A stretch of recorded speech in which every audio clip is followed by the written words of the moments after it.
Bien, hermanos, Lucas capítulo 2, del 1 al 20 es el pasaje para nuestro sermón en esta mañana. Entonces vamos a esperar que todos los niños que ya saben leer lo encuentren y se ubiquen allá en Lucas capítulo 2, del 1 al 20, pero el sermón va a provenir de Lucas 2, del 8 al 20. ¿Ok? Muy bien, voy a leer la santa palabra del Señor que dice así: Aconteció en aquellos días que se promulgó un edicto de parte de Augusto César, que todo el mundo fuese empadronado. Este primer censo se hizo siendo Cirenio gobernador de Siria, e iban todos para ser empadronados, cada uno a su ciudad. Y José subió de Galilea, de la ciudad de Nazaret, a Judea, a la ciudad de David, que se llama Belén, por cuanto era de la casa y familia de David, para ser empadronado con María su mujer, desposada con él, la cual estaba encinta. Y aconteció que estando ellos allí, se cumplieron los días de su alumbramiento, y dio a luz a su hijo primogénito, y lo envolvió en pañales, y lo acostó en un pesebre, porque no había lugar para ellos en el mesón. Había pastores en la misma región que velaban y guardaban las vigilias de la noche sobre su rebaño. Y aquí se les presentó un ángel del Señor, y la gloria del Señor los rodeó de resplandor, y tuvieron gran temor. Pero el ángel les dijo: no temáis, porque he aquí os doy nuevas de gran gozo, que será para todo el pueblo, que os ha nacido hoy en la ciudad de David un Salvador, que es Cristo el Señor. Esto os servirá de señal: hallaréis al niño envuelto en pañales, acostado en un pesebre. Y repentinamente apareció con el ángel una multitud de las huestes celestiales, que alababan a Dios y decían: gloria a Dios en las alturas, y en la tierra paz, buena voluntad para con los hombres. Sucedió que cuando los ángeles se fueron de ellos al cielo, los pastores se dijeron unos a otros: pasemos pues hasta Belén y veamos esto que ha sucedido y que el Señor nos ha manifestado. Vinieron pues apresuradamente y hallaron a María y a José y al niño acostado en el pesebre. Y al verlo dieron a conocer lo que se les había dicho acerca del niño. Y todos los que oyeron se maravillaron de lo que los pastores les decían. Pero María guardaba todas estas cosas, meditándolas en su corazón. Y volvieron los pastores, glorificando y alabando a Dios por todas las cosas que habían oído y visto, como se les había dicho. Amén. Esa es la lectura de la palabra del Señor, que Él nos dé oídos para oír, como dice el Señor Jesús. Oremos. Señor, gracias por ese tiempo que nos regalas de adoración, de glorificación, como también de la predicación de tu palabra. Señor, ahora que el mundo recuerda la encarnación de Cristo, su nacimiento, queremos nosotros que tu palabra misma nos recuerde la esencia de la Navidad, para que de esta manera estemos nosotros en verdad exaltando y glorificando al Señor Jesucristo. Espíritu Santo, pues, danos sabiduría para exponer con fidelidad tu palabra. En Cristo Jesús te lo pedimos. Amén. Amados hermanos, el Señor Jesucristo ha nacido, y Dios usó incluso al emperador romano Augusto César para que promulgase un censo en ese tiempo, y de esta manera María y José fuesen a ser empadronados, a registrarse en el censo allá en Belén. Y en ese tiempo nació el Señor Jesús. Noten el contraste que hay entre este edicto del emperador romano, todo el mundo tenía que hacer esto, y el nacimiento de nuestro Señor Jesucristo, que hasta ahora nadie sabía, ¿verdad? Nadie se había enterado de que había nacido, mucho menos el mundo se iba a interesar por un niño que había nacido en un lugar pobre, inadecuado para un nacimiento. Pero saben, hermanos, nuestro pasaje de hoy, en Lucas 2 del 8 al 20, encontramos que el nacimiento de nuestro Señor Jesucristo fue muchísimo más importante que el censo que el emperador Augusto César mandó a realizar. Porque, entre otras cosas, este nacimiento de Jesús no fue anunciado por los heraldos del emperador, por los oficiales del emperador, sino que el nacimiento de Jesús fue anunciado ¿por quién? Por ángeles celestiales, ¿verdad? Que llegaron y anunciaron el nacimiento de nuestro Señor. Pero noten, hermanos, cómo hay aquí grandes paradojas, grandes sorpresas que hay, porque como ya mencionamos, nadie se entera del nacimiento de Jesús. Todo el mundo se entera del censo del emperador romano. Pero Lucas nos va a hablar acerca de ángeles que anuncian el nacimiento de Cristo. Pero ¿a quién se lo anuncian? Y es ahí donde empezamos, ¿verdad? Nuestro relato de Lucas 12 en el versículo 8, que dice: había pastores en la misma región que velaban y guardaban las vigilias de la noche sobre su rebaño.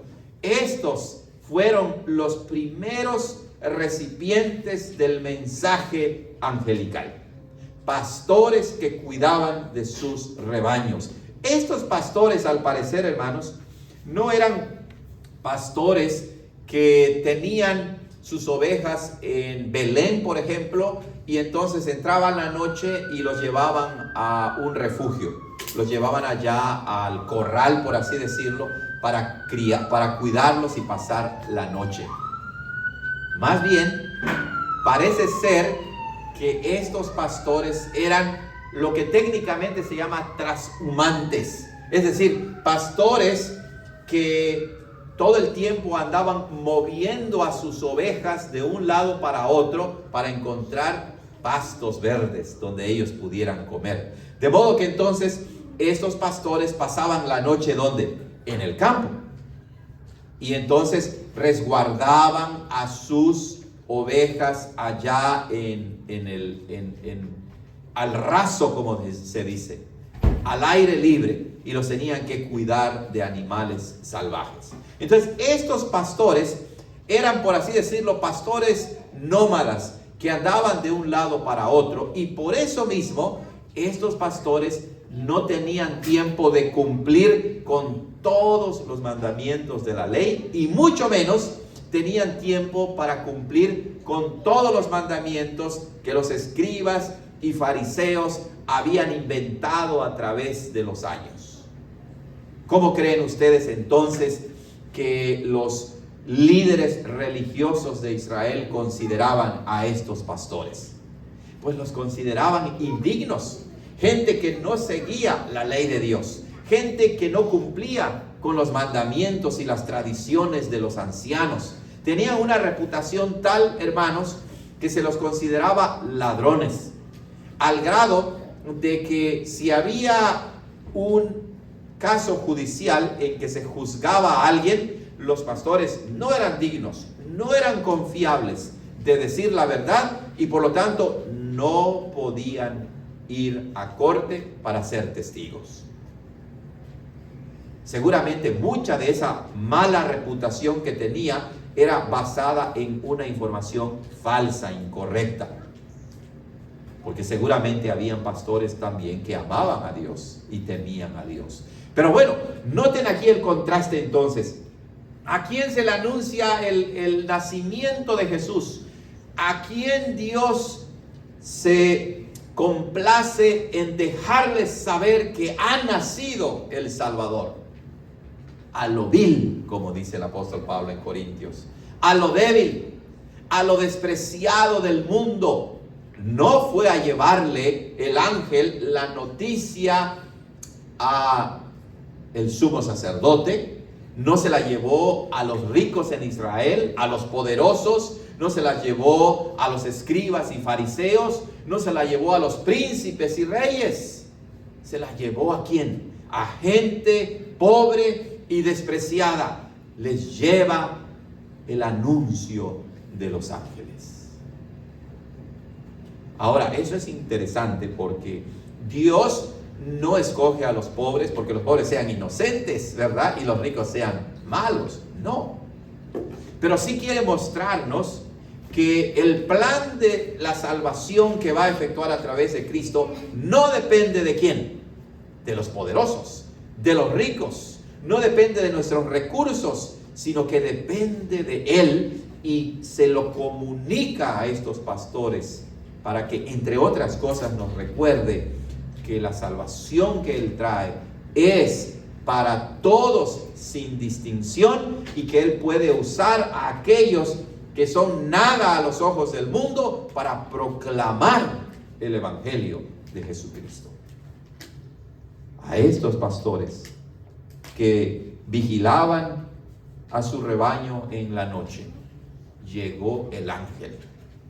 Y aquí dice en el versículo 9 que de repente se les presentó un ángel del Señor. Noten que esa expresión significa, cuando dice y he aquí, significa de repente, súbitamente, sin darse cuenta. El ángel llega a donde están los pastores. No sabemos la apariencia del ángel, ¿verdad? No se nos dice en la escritura, pero parece que repentinamente ya estaba frente a ellos. Y además de eso dice que la gloria del Señor los rodeó de resplandor y tuvieron gran temor. Hermanos, el texto dice un ángel del Señor, y esa es una expresión técnica en el Nuevo Testamento que se puede traducir como el ángel del Señor. ¿Y quién creen ustedes que muy posiblemente era este ángel? Pues era el ángel Gabriel, ¿verdad? El ángel Gabriel, que le había anunciado a Zacarías que iba a tener un hijo, que se le apareció en sueños también a José, y que se le apareció también ¿a quién? A María. Entonces este ángel andaba muy ocupado, ¿verdad? Muy ocupado. Era el ángel del Señor. O sea que el emperador romano Augusto César envía a sus heraldos a anunciar que va a hacer un censo. Y aquí el Dios Todopoderoso envía a su ángel, el ángel del Señor, que viene del cielo a la tierra para anunciar que ha nacido el Salvador. Y bueno, tan importante es que la gloria del Señor se manifestó. La gloria del Señor también es una expresión técnica en el Antiguo Testamento, ¿verdad? La gloria del Señor no aparecía a cada rato, aparecía, por así decirlo, en momentos muy importantes en la historia de Israel. Por ejemplo, el Señor con su gloria guiaba al pueblo de Israel cuando lo sacó de Egipto, ¿lo recuerdan? La nube de día y la columna de fuego de noche. Y también cuando se terminó el tabernáculo de construir, ¿qué pasó? La nube que representaba la gloria de Dios bajó y cubrió el tabernáculo. Y así hay varias ocasiones en el Antiguo Testamento que muestran que cuando había algo importante, la gloria del Señor se manifestaba. ¿Había pasado algo importante ahora para que se manifestara la gloria del Señor? ¿Verdad que sí? Había nacido el Hijo de Dios. Y esta es una indicación de que lo que el ángel va a comunicar es de lo más importante para la humanidad. Es fundamental, es crucial, es esencial para la salvación de la humanidad. La gloria del Señor los rodeó de resplandor. Y claro, tuvieron miedo. ¿Quién no tuviera miedo? A veces la gente habla y dice, ay, quisiera que Dios se me manifestase. Pero es que no entienden lo que dicen, ¿verdad? Dios no puede manifestarse a gente pecadora como nosotros. Y si lo hace, ¿qué nos espera? La muerte, la destrucción. ¿Recuerdan? Isaías capítulo 6 nos habla de que el profeta tuvo una visión de la gloria de Dios. Y dice, cuando lo vi, caí como ¿qué? Muerto. Y también otros en el Antiguo Testamento a quienes Dios se les manifestaba por medio de su ángel, como a los padres de Sansón, dijeron, vamos a morir. Porque la gloria de Dios no la podemos nosotros resistir, hermanos, porque esa gloria es santa, es magnánima, es grande, y nosotros somos pecadores, y los pastores se llenaron de temor. Algunos piensan que entre esos pastores realmente había pastores piadosos que entendían que esa era una manifestación divina. No lo sabemos a ciencia cierta. Puede ser que sí. Pero entonces el ángel procede a darles el mensaje y les dice: no tengan miedo, dejen de temer, les dice el ángel. Les voy a dar una gran noticia, porque aquí les doy nuevas noticias de gran gozo, de gran alegría. El ángel les dice: ya no teman y ahora llénense de gozo, llénense de alegría. Noten cómo les dice: les doy a ustedes noticias nuevas de gran gozo. Por eso es que la humanidad, ¿verdad?, al menos en el mundo occidental y donde quiera que se celebra la encarnación de Jesucristo, es un tiempo de gozo y de alegría. Lo triste es que no se comprende el contenido de la noticia que el ángel da, del significado y de la relevancia de la encarnación de Cristo. Y entonces el gozo y la alegría que hay en el mundo en este tiempo no es el verdadero gozo del Evangelio.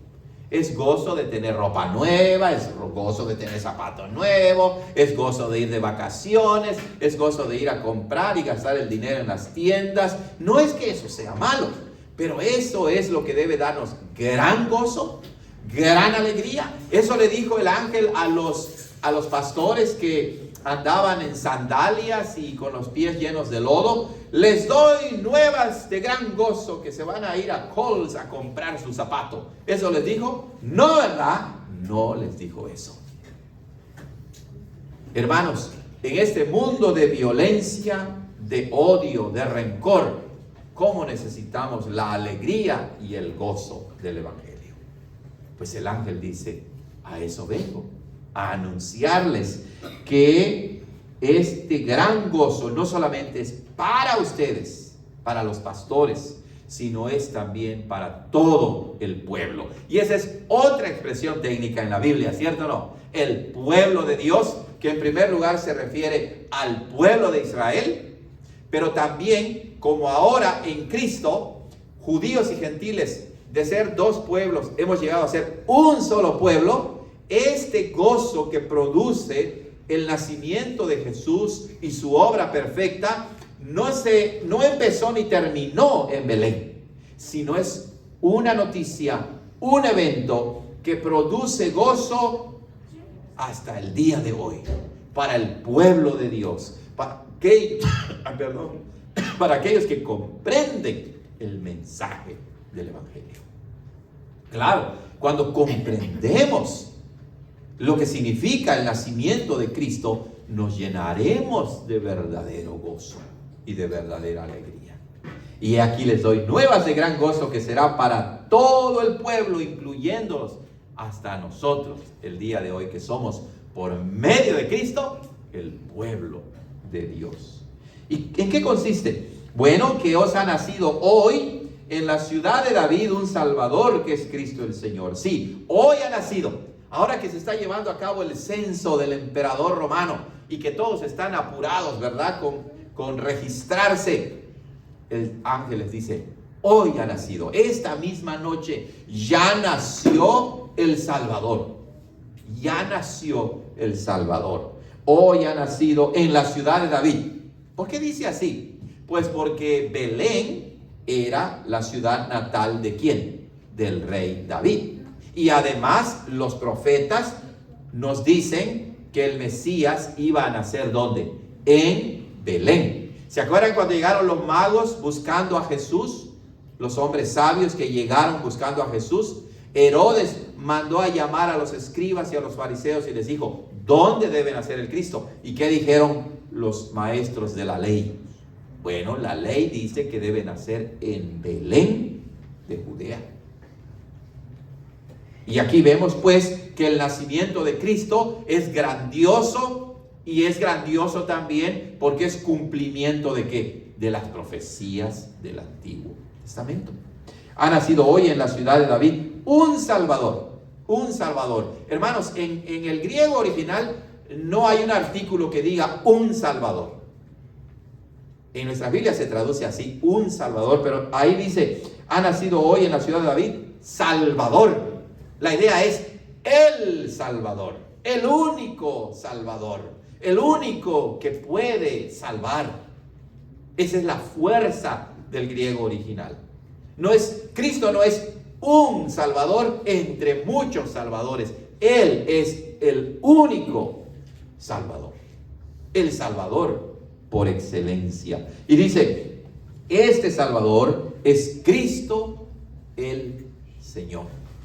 Es Cristo el Señor. Y otra vez, en los títulos que se le da al Hijo de Dios, revela su grandiosidad y revela una vez más cómo Él cumple las profecías del Antiguo Testamento. Porque Cristo no fue su nombre personal con que lo registraron. Cristo es un título, su oficio, que significa el Mesías, el ungido de Dios. Quiere decir, ha nacido ya el que había sido anunciado, ¿dónde? En el Antiguo Testamento. Él es el Mesías, Él es el ungido. No esperen más, no busquen a otros, ya nació. Pero luego la expresión que es Cristo, el Señor, la palabra Señor se aplicaba a los emperadores romanos como Augusto César. Y ellos decían, soy el Señor, para indicar que ellos eran divinos, su divinidad. Pero cuando Lucas relata las palabras del ángel, está diciendo que este niño que ha nacido no solo ha cumplido las profecías del Antiguo Testamento, no solo es el ungido por Dios su Padre, sino que al mismo tiempo, y vean otra paradoja, es de que nace en un establo, en un pesebre entre los animales, es al mismo tiempo el Señor divino, es Dios mismo. Ese es el Salvador. Y entonces en esas palabras del ángel aprendemos que Cristo, el Señor Jesús, no solo es Salvador, sino también es Señor. Él es Señor y Salvador. Salvador y Señor. ¿Verdad? Eso es para nosotros. ¿Cómo necesitaba el pueblo de Israel? ¿Y cómo necesitamos nosotros a un Salvador que es verdadero hombre, pero también es verdadero Dios? Dios verdadero, hombre verdadero. Y dice el ángel, ahora, el contraste, esto le servirá de señal. Esta es la señal, la señal. Hallaréis al niño envuelto en pañales, acostado en un pesebre. ¿Cómo? El Mesías, el Señor divino, naciendo ¿dónde? En un establo de animales, donde lo envolvió en pañales su madre y lo acostaron en un pesebre. ¿Qué es un pesebre, niños? Un pesebre, a manger. ¿Qué es? A veces, por lo que vemos en la televisión, ¿verdad? Y en el internet, pensamos que un pesebre, no sé, es algo muy bonito. Pero, hermanos, un pesebre en realidad era el lugar donde comían los animales. Los caballos, los camellos, las vacas, los borregos. Ahí comían los animales. Y entonces, ¿qué fue lo que hizo María y José? Limpiaron el comedero y allí acostaron a su hijo Jesús. ¿Era eso saludable para un bebé recién nacido? Nacer entre los animales y acostarlos en el lugar donde comen los animales. A ver, hermanas. Bueno, aquí no tenemos borregos ni chivos, ¿verdad? Pero ustedes acostarían a sus hijos, ¿verdad? Allá donde comen los animales. ¿Se dan cuenta de la humillación de nuestro Señor? Una gran humillación. Pero Él se autosometió a esta humillación para que por medio de su humillación nosotros recibiéramos exaltación, nosotros recibiéramos bendición, nosotros recibiéramos su salvación. Él se hizo pobre para que con su pobreza nosotros fuésemos enriquecidos. Gloria a Dios por nuestro Señor. Bueno, imagínense los pastores sorprendidos ante esta visita angelical y les dice que ha nacido el Mesías. en esa misma noche. Y bueno, ellos apenas tratando de entender lo que está sucediendo, cuando repentinamente dice que apareció con el ángel una multitud de las huestes celestiales que alababan a Dios. Imagínense, huestes significa ejércitos, es decir, ángeles, soldados, por así decirlo, ejércitos celestiales que aparecieron junto con el ángel. No se nos dice si el ángel estaba sobre la tierra, lo más probable es que estaba, ¿verdad? Era una manifestación encarnada de un ángel, ¿verdad? Que aparece allí. Pero luego cuando dice que aparecen multitud de ángeles del ejército de Dios, no se nos dice si aparecieron en el cielo o aparecieron en la misma tierra, al mismo nivel de los pastores, pero debió haber sido impresionante eso. Cuando habla de multitud en la Biblia, quiere decir que era un número incontable, miles y miles y miles que habían llegado del cielo. ¿Qué era más importante entonces? ¿El censo del emperador Augusto César o el nacimiento de nuestro Señor Jesucristo? El nacimiento de nuestro Señor Jesucristo. Ángeles vinieron. El ejército celestial se presentó. ¿Y qué hacían? Alababan a Dios, bendecían a Dios. ¿Saben, hermanos? La Biblia nos dice que los ángeles no comprenden todo el plan de salvación como nosotros que tenemos el Evangelio. Los ángeles son muy inteligentes, pero Dios no les ha revelado la totalidad del mensaje del Evangelio y de la obra de Cristo. El apóstol Pedro lo dice, que hay cosas en las cuales los ángeles quieren mirar, quieren ver, quieren descubrir y se emocionan con saber que Cristo envió a su Hijo al mundo para salvar a la humanidad. Tal vez hasta ahí llegue su conocimiento, no lo sabemos. Pero eso ya era razón suficiente ¿para qué? Para que los ángeles alaben a Dios. Y hermanos, nosotros que conocemos el Evangelio, que lo podemos leer en la Escritura, ¿tenemos razón para alabar a Dios?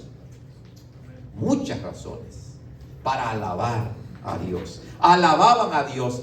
Aquí Dios se refiere al Padre. Entonces, los ángeles alaban al Padre que envía a su Hijo para salvar a los pecadores. De modo pues que los ángeles saben que el Padre no es el Dios malo, sino Él es el Padre bueno que envía a su Hijo para salvarnos. No hay conflicto entre el Padre y el Hijo. Hay unión, hay unidad, hay acuerdo, y el Padre envía a su Hijo y el Hijo se somete gustosamente a la voluntad de su Padre para salvar a los pecadores. Dice, alababan a Dios y decían, gloria a Dios en las alturas. La palabra gloria, ¿verdad?, se relaciona con la gloria del Señor que se apareció. Y los ángeles dicen, la gloria de Dios no solamente se manifiesta en la tierra, sino que también Dios recibe la gloria en los cielos. Gloria a Dios en las alturas, en lo más alto. O sea, el nacimiento de Cristo es razón para glorificar a Dios, para exaltar a Dios, no solo en la tierra, sino también en los cielos y en los cielos de los cielos. Por eso dice, en las alturas, en todo lugar, el universo se llena de alabanzas angelicales, porque Dios ha enviado a su Hijo para salvar a los pecadores. Impresionante, ¿no? Gloria a Dios en las alturas. Y dice después, y en la tierra, paz. Pero esta no es una paz general. Esta es una paz que precisamente proviene ¿de quién? De Cristo mismo. Cristo es la paz, la verdadera paz. El apóstol Pablo en la carta a los Efesios dice que Cristo es nuestra paz. En un mundo de odio, en un mundo de guerra, en un mundo de violencia, en un mundo en que cada quien busca su propio bien, ¿cuánto necesitamos la paz de Cristo? Solo en Él se puede encontrar la verdadera paz, la paz que dura por toda la eternidad. La paz, hermanos, que no está condicionada a las cosas que suceden a nuestro alrededor. Esta paz no solamente lo experimentamos cuando tenemos dinero o cuando tenemos salud. No, la paz de Cristo no es como la paz del mundo. La paz que Él da es divina, es sublime, es una paz que sobrepasa nuestro entendimiento y que aún en medio de las pruebas, aún en medio de las crisis laborales, económicas, nosotros podemos ¿qué? Experimentar y sentir la paz de Cristo. Dice, buena voluntad para con los hombres. Esa es una expresión interesante porque algunos traducen como que Dios, el beneplácito de Dios es para los hombres. Ok, buena voluntad para con los hombres. La idea es, en realidad, es la misma. La idea es que Dios se complace por pura gracia y misericordia en traer por medio de su Hijo Jesucristo esta paz a hombres pecadores como nosotros. Es la buena voluntad de Dios, es el beneplácito de Dios que nosotros recibamos paz por medio de Cristo. La pregunta es, ¿tú tienes esa paz de Cristo? ¿La has experimentado? Cristo es tu paz. Cristo es tu Señor y tu Salvador. Bueno, si es así, entonces la Navidad será un tiempo de gran gozo, de gran alegría, para que no perdamos de vista en qué consiste la gloriosa encarnación de nuestro Señor Jesucristo. Amén. Vamos a orar. Oremos. Señor, gracias. Gracias por esta oportunidad que nos das una vez más de escuchar el Evangelio, de predicar el Evangelio y de ser recordados de lo que significa la encarnación de tu Hijo Jesucristo. Gracias, Señor, porque nos das el privilegio de conocer y de mirar los grandes eventos de la salvación y en este caso el nacimiento, la encarnación de Cristo, que es tan trascendental como todo lo demás que Cristo hizo para nuestra salvación. En su nombre te damos gracias. Amén. Muy bien, hermanos, vamos a continuar ahora y vamos a responder al mensaje